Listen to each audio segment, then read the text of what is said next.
മുൻ വീഡിയോയിൽ പറഞ്ഞതുപോലെ ഒരു ഇലക്ട്രീഷ്യന് വേണ്ട 5 അത്യാവശ്യ ഉപകരണങ്ങളിൽ ഒന്നാമത്തേതായ നിയോൺ ടെസ്റ്ററിനെക്കുറിച്ച് മനസ്സിലാക്കാം. സാധാരണയായി നമ്മൾ ഉപയോഗിക്കുന്ന ടെസ്റ്ററുകൾ 100 വോൾട്ട് മുതൽ 500 വോൾട്ട് വരെയാണ് പ്രവർത്തിക്കുന്നത്. നിയോൺ ടെസ്റ്റർ അഥവാ ഫേസ് ടെസ്റ്റർ ഒരു ഇലക്ട്രിക്കൽ സർക്യൂട്ടിൽ സപ്ലൈ ഉണ്ടോ എന്ന് പരിശോധിക്കാൻ ഉപയോഗിക്കുന്ന ലളിതമായ ഉപകരണമാണ്. ഇതിന്റെ പ്രധാന ഭാഗങ്ങൾ മെറ്റൽ റോഡ്, ഇതാണ് ടെസ്റ്ററിന്റെ മുൻഭാഗത്തുള്ള ലോഹദണ്ഡ്. ഇതിന്റെ അഗ്രം ഒരു സ്ക്രൂഡ്രൈവർ പോലെ ഉപയോഗിക്കാൻ കഴിയുന്ന രീതിയിലായിരിക്കും. ഇത് നേരിട്ട് ഫേസ് വയറിലോ സപ്ലൈയുള്ള ഭാഗത്തോ സ്പർശിക്കാനാണ് ഉപയോഗിക്കുന്നത്. ഹൈ വാല്യൂ റെസിസ്റ്റർ, ഇതാണ് ടെസ്റ്ററിലെ ഏറ്റവും പ്രധാനപ്പെട്ട സുരക്ഷാഭാഗം. മെറ്റൽ റോഡിലൂടെ എത്തുന്ന ഉയർന്ന വോൾട്ടേജിനെ പ്രതിരോധിച്ച് കറന്റിന്റെ അളവ് സുരക്ഷിതമായ അളവിലേക്ക് കുറയ്ക്കുന്നത് ഈ റെസിസ്റ്ററാണ്. ഇതുമൂലം ടെസ്റ്റർ ഉപയോഗിക്കുന്ന വ്യക്തിക്ക് ഷോക്ക് ഏൽക്കില്ല. നിയോൺ ബൾബ് റെസിസ്റ്ററിൽ നിന്നും വരുന്ന കറന്റ് ഈ ചെറിയ ബൾബിലൂടെ കടന്നുപോകുമ്പോഴാണ് അത് പ്രകാശിക്കുന്നത്. ഇതിനുള്ളിൽ നിയോൺ ഗ്യാസ് നിറച്ചിട്ടുണ്ടാകും. സപ്ലൈ ഉണ്ടെങ്കിൽ മാത്രമേ ഈ ബൾബ് കത്തുകയുള്ളൂ. സ്പ്രിംഗ്, നിയോൺ ബൾബിനും ടെസ്റ്ററിന്റെ പിൻഭാഗത്തെ മെറ്റൽ ക്യാപ്പിനും ഇടയിലായിട്ടാണ് സ്പ്രിംഗ് ഘടിപ്പിക്കുന്നത്.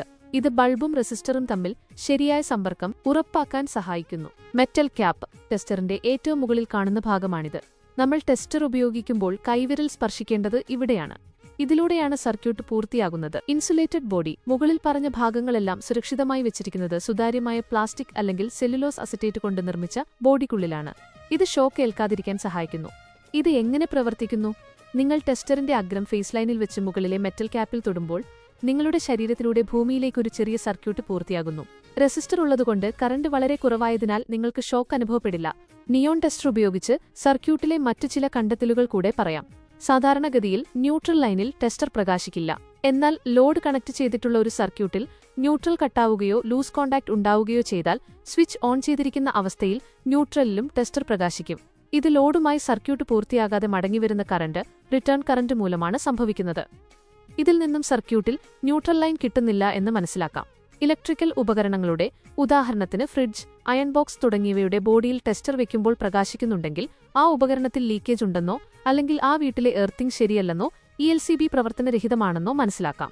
നിയോൺ ടെസ്റ്റർ ഉപയോഗിച്ച് ലോഡ് കണക്ട് ചെയ്തിട്ടില്ലാത്ത സർക്യൂട്ടിൽ ഫേസ്, ന്യൂട്രൽ, എർത്ത് എന്നിവയുണ്ടോ എന്നും ചെറിയ പൊടിക്കൈ ഉപയോഗിച്ച് കണ്ടെത്താവുന്നതാണ്.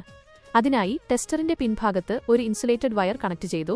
ടെസ്റ്റർ കൃത്യം ഫേസ് ലൈനിൽ വച്ചതിനുശേഷം വയർ ന്യൂട്രൽ, എർത്ത് എന്നിവയിൽ ടച്ച് ചെയ്താൽ ടെസ്റ്റർ പ്രകാശിക്കുന്നുണ്ടെങ്കിൽ ന്യൂട്രൽ, എർത്ത് എന്നീ കണക്ഷൻ ഉണ്ടെന്നും ടെസ്റ്റർ പ്രകാശിക്കുന്നില്ലെങ്കിൽ ന്യൂട്രൽ, എർത്ത് എന്നീ കണക്ഷൻ ഇല്ലെന്നും മനസ്സിലാക്കാം. ശ്രദ്ധിക്കുക, ഈ രീതിയിൽ ടെസ്റ്റ് ചെയ്യുമ്പോൾ ടെസ്റ്ററിന്റെയോ വയറിന്റെയോ ലോഹഭാഗങ്ങളിൽ സ്പർശിക്കുന്നില്ല എന്ന് ഉറപ്പുവരുത്തേണ്ടതുണ്ട്. ഇലക്ട്രിക്കൽ ജോലികൾ ചെയ്യുമ്പോൾ സുരക്ഷയ്ക്കാണെപ്പോഴും പ്രഥമ പരിഗണന നൽകേണ്ടത്. ഞാൻ ചെയ്യുന്ന ജോലിയിൽ ഞാൻ സുരക്ഷിതനാണെന്ന് എപ്പോഴും സ്വയം ഉറപ്പുവരുത്തുക. അടുത്ത വീഡിയോയിൽ നമുക്ക് മൾട്ടിമീറ്ററിന്റെ ഉപയോഗത്തെക്കുറിച്ച് മനസ്സിലാക്കാം. നന്ദി.